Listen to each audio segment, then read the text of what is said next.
முத்தையா அவர்களே, மிகச் செறிவான ஆழமான பேச்சு. எப்பவும் முத்தையா வந்து ஒரு ஒரு நிமிடம் யோசிச்சாருன்னா பழைய விஷயத்தை எடுத்துருவார். 83 கவியரங்கம், விஜயா வேலாயுதன் சாரோட பெருமைகள் எல்லாம் எடுத்து சொல்வதற்காகவே நீங்கள் பெங்களூருக்கு செல்லாமல் கோவையிலே இருந்திருக்கிறீர்கள் என்று நம்புகிறேன். மிகச் சிறப்பான உரை, வாழ்த்துறைக்கு நன்றி. அடுத்ததாக திரு நாஞ்சில் நாடன். தமிழகத்தை பொறுத்தவரையே அதன் எழுத்துக்களுக்கு ஒரு ராஜபட்டையாக விளங்குகின்ற எழுத்தாளர்கள் அந்த காலத்திலிருந்து புதுமைப்பித்தனிலே ஆரம்பித்து ஜெயகாந்தனிலே வந்து இன்று நவீன எழுத்தாளர்கள் வரையில் இருக்கக்கூடிய கிட்டத்தட்ட 40 வருட சரித்திரத்திலே புனைவு எழுத்துக்கு மிக முக்கியமான ஒரு ஆளுமை என்றால் அது நாஞ்சில் நாடன் அவர்கள். அவர் பெயரிலே நாஞ்சில் நாடன் என்று இருந்தாலும் கோவையிலே தான் 20 வருடமாக வசிக்கிறார் என்பதுதான் கோவைக்கான சிறப்பு. அவர் கோவையிலே வசித்தாலும் அவருடைய நாஞ்சில் நாடு என்ற பெயரிலே அவர் நாஞ்சில் நடையிலேயே எழுதிய கதைகளும் அந்த நடையும் அவர் உணவு பற்றி சொல்றதும் ஒரு விவாதங்களை சொல்றதும் இன்றைக்கும் அவருடைய இன்னைக்கு நேற்று கூட அந்த புதிய தலைமுறையில் சுற்றுச்சூழலை பற்றி அவங்க சொன்னதை கேட்டிங்கன்னா அவ்வளவு அவர் தண்ணியை குடிக்கிறத பற்றி, கன்னியாகுமரியை பற்றி எவ்வளவு கட்டுரைகள் எத்தனை எழுதியிருக்கிறார். கிட்டத்தட்ட 50 வருடமாக ஒரு இளைஞனை போல அவருக்கு 30 அன்னைக்கு ஒரு மேடையில் பெரிய திரைப்பட ஒரு டைரக்டர் கூட சொன்னார், சார் நான் நீங்கள் சின்ன பையனாக இருக்கிறப்ப பார்த்தப்போ அப்படியே தான் இருக்கு, இப்போ அதை விட இளமையாக இருக்கீங்கன்னாரு. அத்தகைய ஒரு இளமை துடிப்போடு அந்த ஒரு பேகை போட்டுட்டு இலக்கிய விழாக்களிலையும் சரி, இந்த புக் ஃபேர் நாங்கள் கோவையில் ஒரு 10 நாள் இருந்தால் அவங்க ஓடுற ஓட்டத்தை பார்த்தா நமக்கெல்லாம் வயசாயிடுச்சோன்னு தோன்ற மாதிரி இருக்கும். அத்தகைய ஒரு மிக சிறந்த ஆளுமை, ஒரு வெள்ளந்தியான மனதை கொண்டவர். அதனாலேயே படைப்புலகிலே மிகச்சிறிய சாதனை செய்தவர். தமிழ்நாட்டின் மூத்த எழுத்தாளர் ஒருவர். அனைவருமே அவர் ஒரு ஆசிரியராக பார்க்கக்கூடிய ஒருத்தர். பரதேசி படத்தில் செய்யக்கூடிய அந்த வசனத்தெல்லாம் வந்து ரொம்ப ரொம்ப ரொம்ப ஸ்லாகிச்சு சொன்ன ஆட்கள் என்னிடம் உண்டு.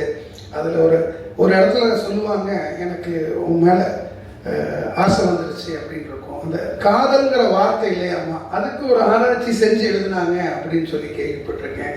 அத்தகைய ஒரு மனிதர் இப்பொழுது வாழ்த்துறையை வழங்குவதற்காக வருகிறார். உங்கள் கரகோஷங்களோடு.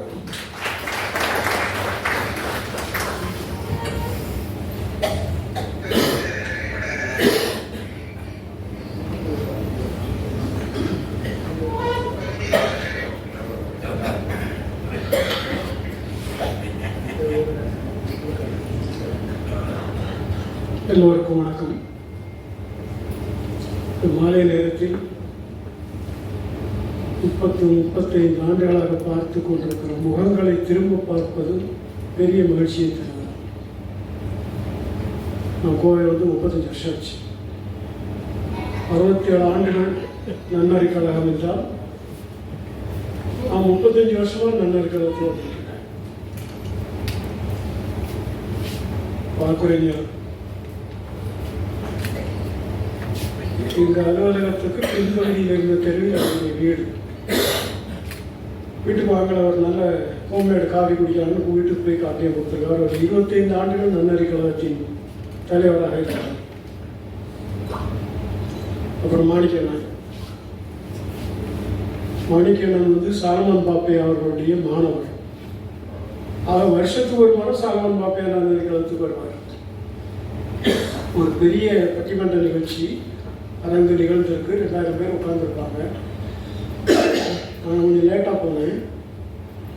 சாலமன் பாப்பையா உட்காந்துருக்காரு, பக்கத்தில் மாணிக்கண்ணன் உட்காந்துருக்காரு. மாணிக்கண்ணன் அவர் காதல் ஏதோ சொல்கிறாரு. அந்த நேரம் நம்மளை பற்றி மோசமாட்டான் சொல்லிட்டு இருப்பார் போட்டு அப்படின்னு நினச்ச உடனே மேடையிலேயே அவர் சொல்கிறார், நாஞ்சில் நாடன் வருகிறார், அவர் எழுதிய புத்தகங்களை எல்லாம் நாங்கள் பாடம் சொல்லி தருகிறோம். மேடையை கூப்பிட்டு எனக்கு துண்டு பார்த்தாங்க. 30 வருஷத்துக்கு மேலாச்சு. அந்த நன்னறி கழகம் தொடர்ந்து சமீப காலமாக தகுதியானவர்களுக்கு தக்காருக்கு இந்த விருது வழங்குவது என்பது ரொம்ப சந்தோஷமான விஷயம். அவர் எடுத்த உடனே பயப்படாதீங்க, எனக்கு வயசு காரணமாகவும் இது மேடை பேச்சு என்பது அன்றாட வேலை இல்லைங்கிறதுனாலையும் சில குறிப்புகள் எடுத்துகிட்டு வந்தேன். வழக்கறிஞர் பெயர் வந்து குப்சாமி. இந்த வாய்ப்பில் மறுபடியும் இந்த மேடையில் இருப்பதற்கான ஒரு ஏற்பாடு. ஐ எம் பீயிங் பிளஸ்ட் அப்படின்னு சொல்லலாம். ரெண்டு விருதாளர்களையும் நான் 35 ஆண்டுகளாக அறிவேன். நான் 89 ஆகஸ்ட் 29 கோயம்புக்கு மாற்றலாகி வந்த பிறகு 3 நாள் 4 நாளையில் திவ்யோதயாவில் நடக்கக்கூடிய ஒரு கூட்டத்துக்கு நடந்து போகிற போது நான் வழி கேட்கிறேன். நான் வழி கேட்ட ஆள் வேலாயுத அண்ணாச்சின்னு பின்னாடி தெரிஞ்சுக்கிட்டேன். அப்போ தோணுச்சு, சரியான ஆளுக்கு தான் வழி கேட்டிருக்கோம். இன்றளவும் வழி கேட்டுக்கிட்டு தான் இருக்கோம். ரொம்ப வெளிப்படையாக சொன்னால் கடந்த 9 ஆண்டு காலமாக நான் சொந்த வீட்டில் காலாட்டிக்கிட்டு உட்காந்துருக்கேன்னா அதுக்கு காரணம் வேலாயுத அண்ணாச்சி. அவர் வாங்கி கொடுத்த இடம் சிதம்பரம். அந்த காலத்தில் வானம்பாடி கவிதை உலகத்தையே ஆட்டி படைச்சிக்கிட்டு இருந்த காலம். வானம்பாடி கவிதை எழுதின அத்தனை பெரும்பாலோர் வந்து தமிழ் பேராசிரியர்கள் அல்லது தமிழ் ஆசிரியர்கள். டாக்டர் சத்ரி பாலசுப்ரமணியம், புவியரசு, மேத்தா, அப்துல் ரஹ்மான், நம்ம ஈரோடு தமிழன்பன், இப்படி ஒரு பட்டியல் சொல்லலாம் நம்ம. ஆனால் சிதம்பரநாதன் ஐயா வந்து ஆங்கிலத்துறை பேராசிரியர். இந்த வித்தியாசத்தை எதுக்கு சொல்றேன்னா, அவருடைய கவிதைகளில் அந்த செழுமையும் அந்த கூர்மையும் தெரியும். பாப்புலரா இல்லையா, இது நினைவு கூறப்படுகிறாரா இல்லையா, கட்டுரைகள் எழுதுறாங்களா, கொண்டாடுறாங்களா, எல்லாம் வேற விஷயம். ஆனால் ரொம்ப 35 வருஷமா நான் கூர்ந்து அவதானித்துக் கொண்டிருக்கிற போது எனக்கு அவருடைய கவிதைகள் மீது மரியாதை உண்டு. முக்கிய சொன்ன மாதிரி என்னால் மனப்படமா கவிதைகள் சொல்ல முடியாது. ஒரு ஷார்ப்னஸ் உண்டு அவர்கிட்ட. அப்புறம் ஒரு அன்காம்ப்ரமைசிங் நேச்சர். ஆகவே அவர் நண்பர்களை விட பகைவர்களை அதிகமாக பெற்றிருப்பாரோ அப்படின்னு எனக்கு ஒரு கேள்வி உண்டு. அவர் நடத்துகிற ஹோம் செக்டர் தான் அவர் 7-8 சிறுகதை எழுதியிருப்பேன். என் கதையை அனுமதிக்கிறார்னா, நான் என்னுடைய சிறுகதைகள்லாம் மொழி பற்றிய கட்டுப்பாடுகள் இல்லாதவன். எனக்கு கெட்ட வார்த்தைன்னு ஒரு வார்த்தை கூட கிடையாது. அதில் மக்கள் புலம்புகிற எல்லா வார்த்தையும் நல்ல வார்த்தைன்னு நினைக்கிறாங்க. உணவுடி மஸ்தான் சாஹிப் பாட்டில் வையாயி சொல்றாரு, குண்டி சொல்றாருன்னா நான் சொல்லக்கூடாதா? திருவள்ளுவர் வந்து திருக்குறளை மயில் சொல்றாருன்னா நான் சொல்லக்கூடாதா? அப்படி யோசிக்கிறேன் நான். அப்படி என்னுடைய கதைகளை அவர் 6-7 கதைகள் ஹோம் சக்தியில் அனுமதிச்சவர். ஒரு முறை ஏதோ ஒரு கதை கொடுக்கறதுக்காக என்னோட அலுவலகத்துக்கு போயிருக்கேன். பேசிகிட்டு இருந்தோம். வாங்க அப்படின்னு கூப்பிட்டு போனாரு. நேரம் பெரியவருடைய அறைக்கு கூப்பிட்டு போயிட்டாரு. நான் அதிர்ச்சி அடைஞ்சிட்டேன். அவர் எல்லாம் அவருடைய அலுவலகத்தில் போய் சந்திக்க முடியுமா எனக்குங்கிற மாதிரி நிலையில் இருக்கிறவங்க.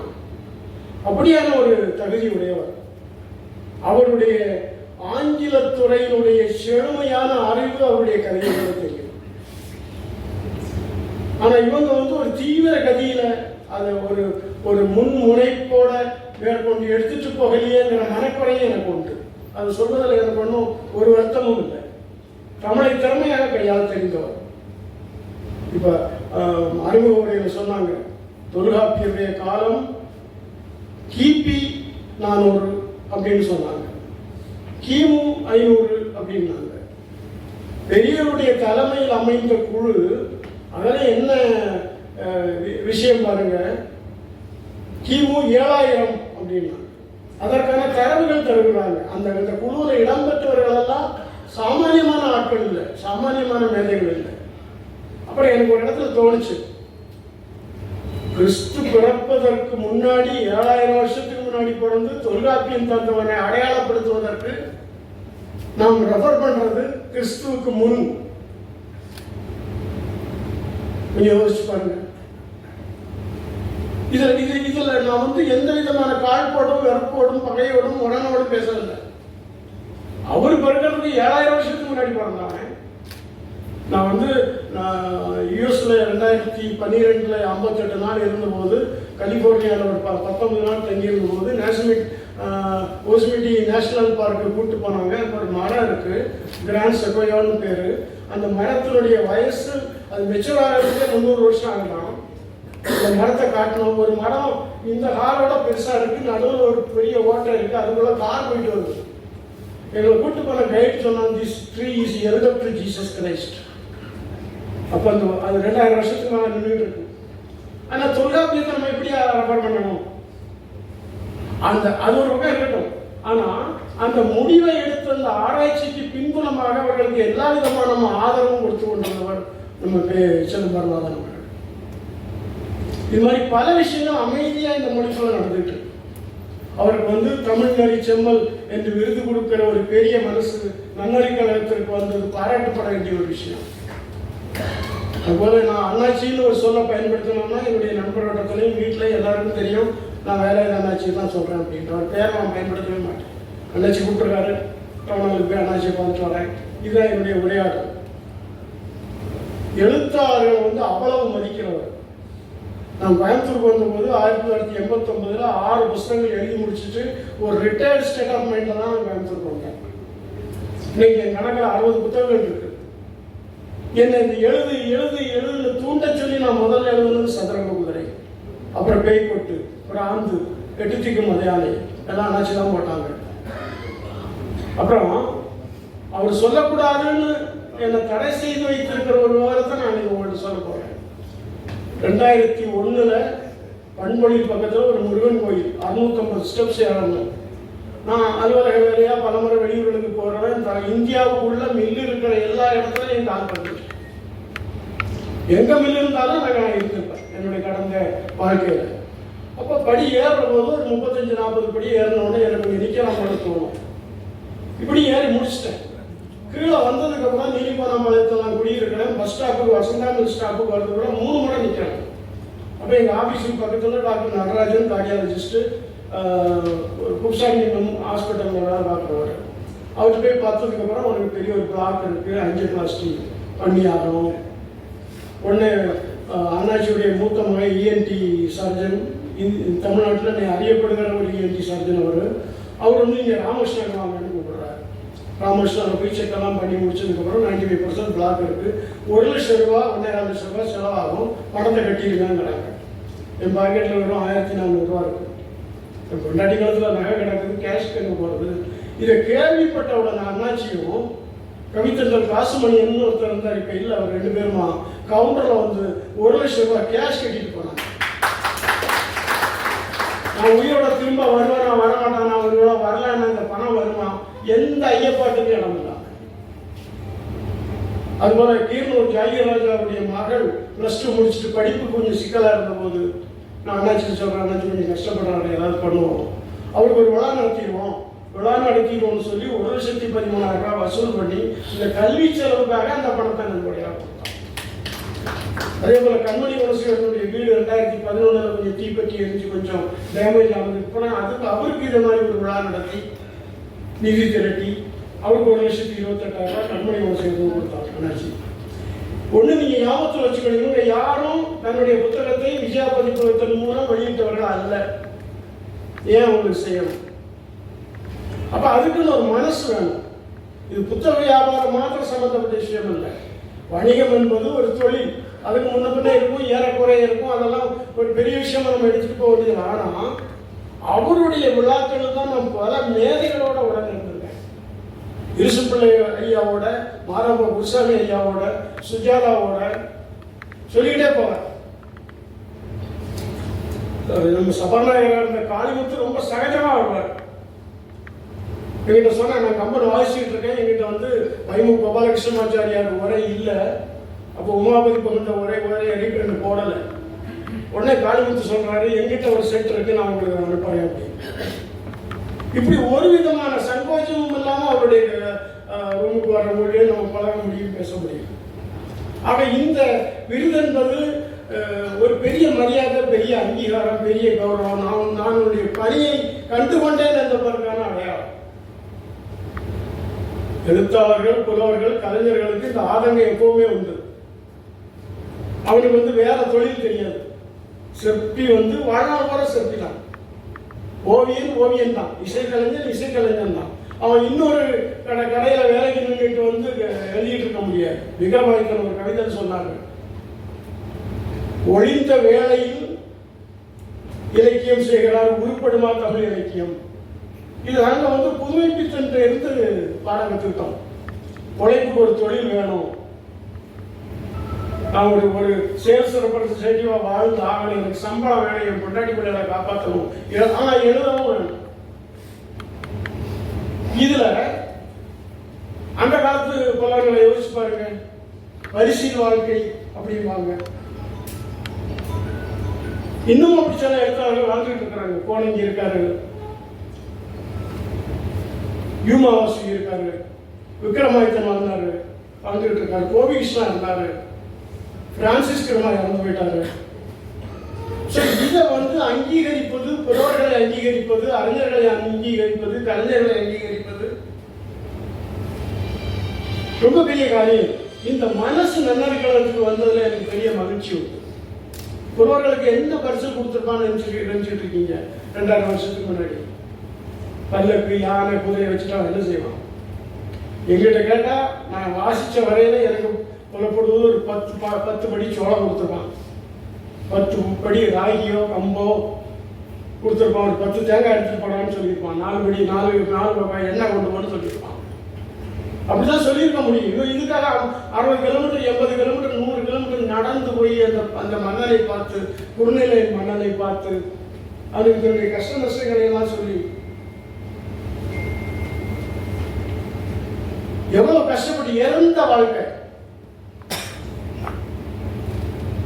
புறநானூற்றுல குடவாயில் கீரத்தனார்னு ஒருத்தர், அவர் வெள்ளையூர் கிழான் மகன் பெருஞ்சாத்தனை பாடுறார், கையர்களை பாடல்.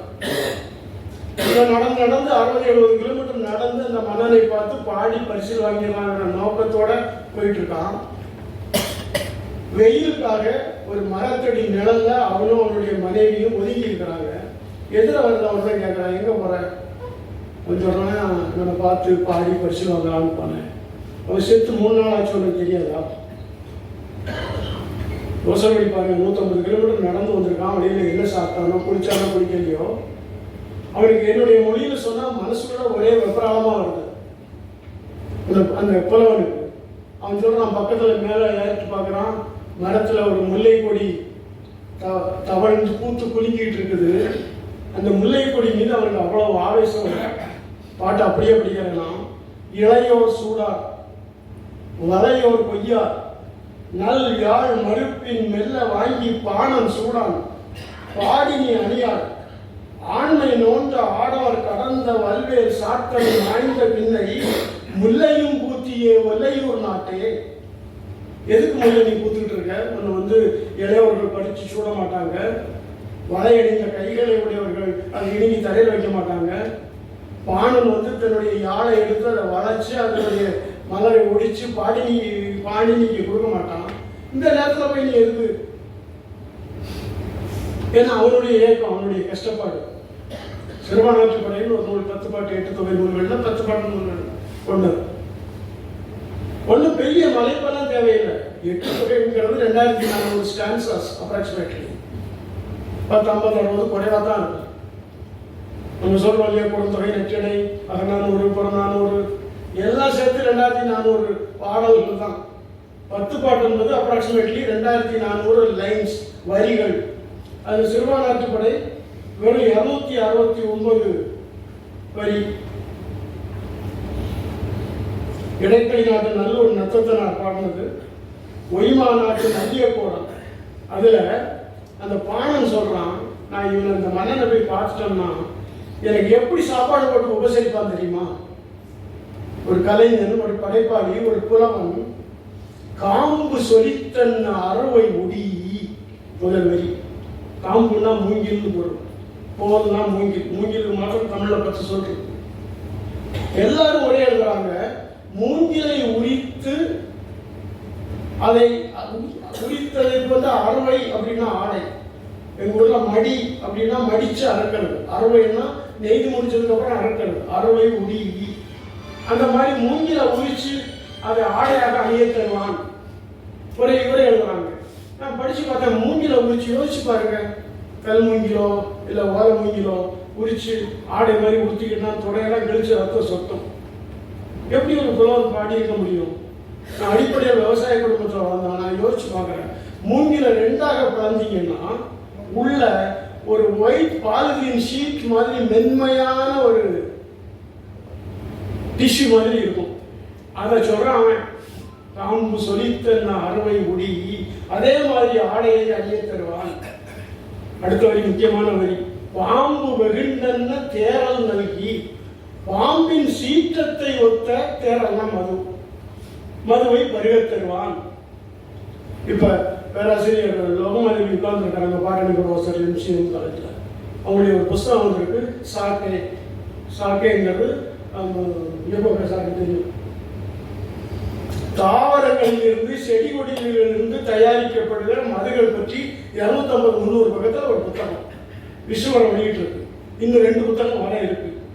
அது போன்ற அப்புறம் எனக்கு போனி சொல்லியிருக்காரு, சில நாடுகளுக்கு போனீங்கன்னா நீங்க வாயை குழந்தை நாக்கை நீட்டணும், அந்த நாக்கில் வந்து ஒரு பாம்பினுடைய பாம்பு வச்சு கடிக்க சொல்லுவாங்க. அது மைல்டான விஷமுடைய பாம்பு. அந்த கடித்த அந்த விஷம் உடம்புல ஏறி உங்களுக்கு ஒரு அளவற்ற போதையை தரும். நான் கடி வாங்கி பார்த்ததில்ல, அவர் பார்த்தாரா இல்லை கேள்விப்பட்டு சொல்றாரா எனக்கு தெரியல. இவன் சொல்றான், பாம்பு வெகுண்டன்ன தேரல் நல்கி காயெறி ஊட்டிய கவர்களை தூணி பூவிரி கச்சை புகழோன் தன்முன் பனிவரை மார்வன் பயந்த நுண்பொருள் பனுவலின் வழா பல்வேறு அரிசில். என்ன சமாச்சாரம் சொல்றான்னா, காயெறி ஊட்டிய அர்ஜுனன் வந்து அந்த வனத்தை எரிச்சு அந்த திருப்பி ஓடி வந்து பாம்புகளை எல்லாம் அதுக்குள்ள தூக்கி போட்டு ஒரு வனத்தை எரிச்சான் இல்லையா, அந்த அர்ஜுனனுடைய தம்முன் அவனுடைய அண்ணன் பீமன். இப்போ பாகசாஸ்திரத்துல 2 பேர் சொல்றாங்க, நலபாகம் பீமபாகம். அவங்க எல்லாம் பல ரெஸ்டாரண்ட்ல நலா ஹோட்டல், நலா ஹோட்டல் பீமா அப்படின்னு பேர் வச்சிருக்கிறது. அந்த பீமனுடைய உணவு சாஸ்திரம்ங்கிற ஒரு நூல் எழுதியிருக்காங்க. பனுவல்னா நூல்னு பொருள்.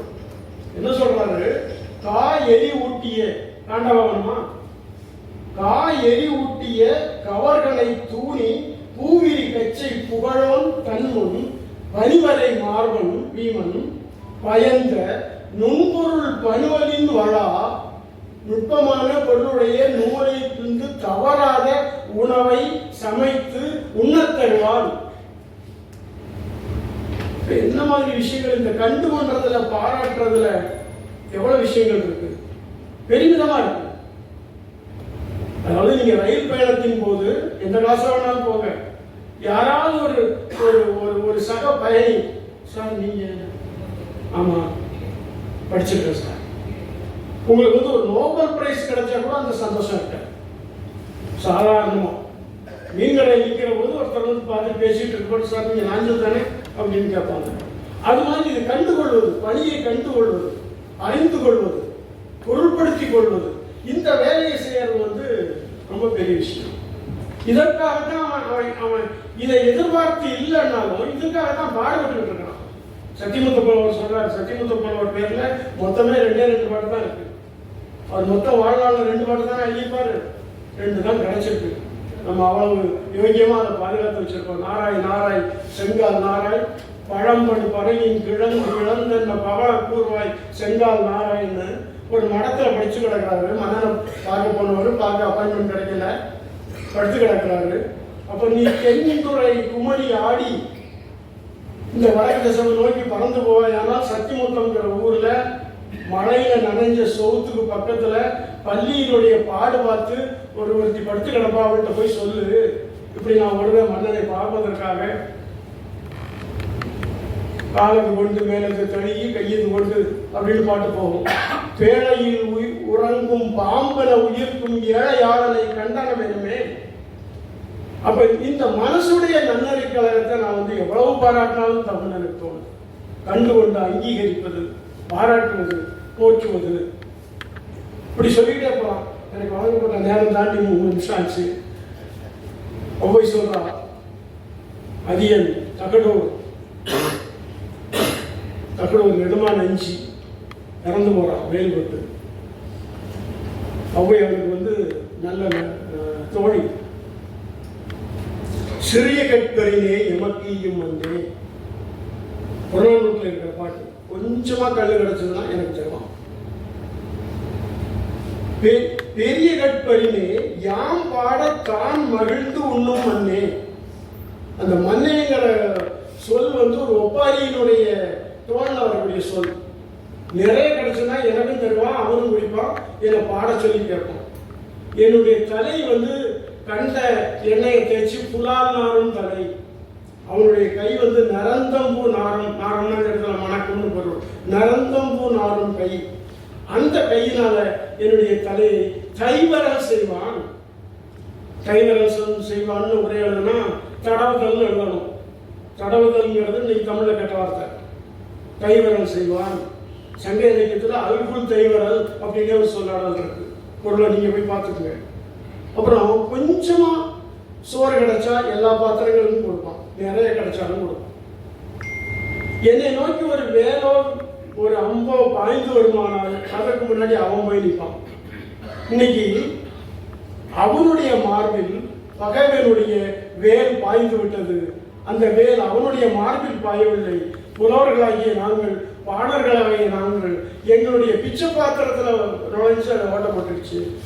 நாங்கள் எங்க போய் பரம்புவோம் அப்படின்னு பாடுகிற அளவுக்கு மன்னர்கள் போற்றி இருக்கிறாங்க. ஆக விஜயா வேலாயுதனாச்சோ இல்லை சிதம்பரநாதனாச்சோ அவங்களை வாழ்த்துவது என்பது ஒரு சாதாரணமான விஷயம் அல்ல. இவர்களுடைய பாடுகளை, உழைப்பை கண்டுகொள்வது. எல்லாரும் நல்லபடியாக தான் இருக்கும், யாரும் வறுமையில் இல்லை, துன்பத்தில் இல்லை, வாடல. ஆனாலும் இந்த மரியாதை என்பது பெரிய விஷயம். அந்த மரியாதை செய்த ஒரு மனசு நன்னறி கழகத்துக்கு வந்தது மிகப்பெரிய விஷயம் என்று சொல்லிக்கொண்டு வாய்ப்புக்கு நன்றி கூறுகிறேன்.